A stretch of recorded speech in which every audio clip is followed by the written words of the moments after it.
అధ్యక్ష, కామ్రేడ్స్, ఈరోజు అన్ని వామపక్ష పార్టీలు, అందులో విప్లవ పార్టీలు ఈ రౌండ్ టేబుల్ సమావేశం ఏదైతే జరుగుతుందో ఇది దేశంలో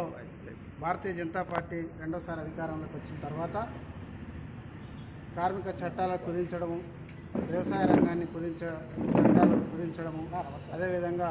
ప్రజలపైన ఉక్కుపాదాన్ని మోపడం కోసం ఏదైతే ప్రయత్నం చేస్తూ ఉన్నాడో దాన్ని వ్యతిరేకిస్తూ కార్మిక రంగాలు, కార్మిక సంఘాలు దేశవ్యాప్తంగా మొత్తం ఈ నెల 26 నాడు టోకన్ సమ్మెను విజయవంతం చేయాలని పిలుపుకోవడం జరిగింది. అందులో అన్ని ఫ్యాక్టరీలలో, అన్ని ఏరియాలలో మొత్తం జరుగుతూ ఉంది. కాబట్టి ఇప్పుడు ఈ సిపిఎంఎల్ న్యూ డెమోక్రసీ, అదేవిధంగా సిపిఐ, సిపిఎం అన్ని వామపక్ష పార్టీలు మొత్తం ఒక కార్యక్రమం చేస్తే జిల్లా